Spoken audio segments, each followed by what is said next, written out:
تو میں کتنا بھی اللہ سبحانہ و تعالیٰ کا سجدہ ریز ہو کر شکر ادا کروں یہ کم ہے. اور میں یہ بات اس لیے بھی کہہ رہا ہوں کہ خاندان اویسی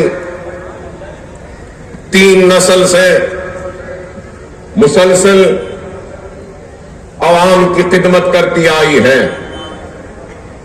میں یہ بات ضرور کہنا چاہوں گا کہ پولیس ایکشن کی تباہی اور بربادی کے بعد جب ہماری لہلاتی ہوئی کھیتیاں اجڑ چکی تھیں، جب ہمارا کارواں اجڑ چکا تھا، ہماری عصمت آبرو لٹ رہی تھی اور کنووں میں پانی کم، ہمارے تیرتی ہوئی لاشیں تھیں، ہمارے محلات ویران ہو چکے تھے، ہمارے جاگیر و منصب لٹ چکی تھی، ایسے اس دور میں جب ہمارے پاس کچھ نہیں تھا، ہمارے پاس صرف خوف تھا، مایوسی تھی، تو اس دور میں اللہ فخر ملت علیہ رحمہ مولوی عبد الواحد اویسی کی خبر کو نور سے بھر دے کہ انہوں نے اس مظلوم قوم کی قیادت کا ایک بیڑا اٹھایا.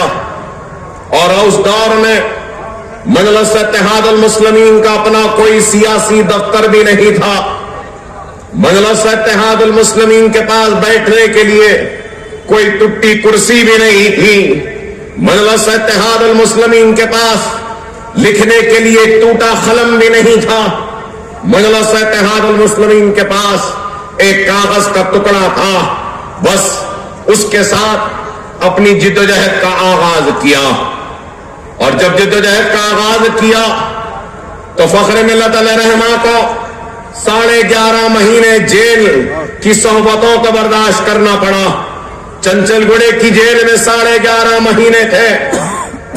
اور پھر اس کے بعد جیسے وہ گرفتار ہوئے تو اپنے گرفتاری کے وقت اپنے نوجوان بیٹے سالار ملت کو، جن سے ہم جانتے پہچانتے ہیں، سالار ملت سلطان صلاح الدین اویسی کو مجلس کا کارگزار صدر نامزد کر کے جیل کو جاتے ہیں. اور ایک نوجوان اپنی تعلیم کو ترک کرتا ہے، علی گڑھ مسلم یونیورسٹی میں داخلہ لیا، اپنے تعلیم کو ترک کر کے اپنے باپ نے جو ذمہ داری دی اس نوجوان پر، تو اس ذمہ داری کو نبھانے کے لیے آگے بڑھتا ہے. تو اس دور سے لے کر آج تک خاندان اویس نے کام کیا ہے. اور کام کی وجہ یہ ہے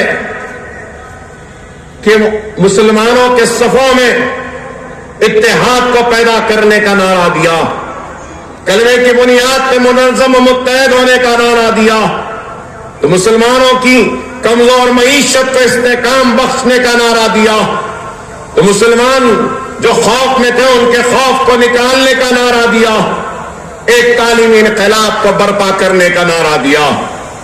اور احمد پاشا قادری صاحب یہاں بیٹھے ہیں، اگر میں غلط ہوں تو وہ مجھے ٹوک سکتے ہیں کہ 70 کے دہے میں دارالسلام کو حاصل کیا. آج لوگ گمراہ کن پروپیگنڈے وہ باتیں کرتے ہیں، ارے دارالسلام کا مقدمہ عبد الواحد اویسی نے لڑا اور دارالسلام کو حاصل کیا، تو ہائی کورٹ سے لڑ کر مجلس کے حق میں فیصلہ آنے کے بعد دارالسلام حاصل ہوا. کسی نے مجلس ایسے ہی ہم کو نہیں دیا.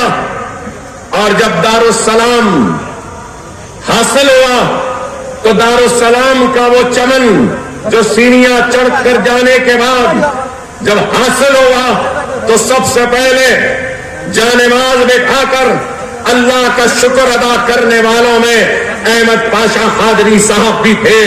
اور دارالسلام کو جب حاصل کیا تو سب سے پہلے فخر ملت علیہ رحمہ نے دارالسلام میں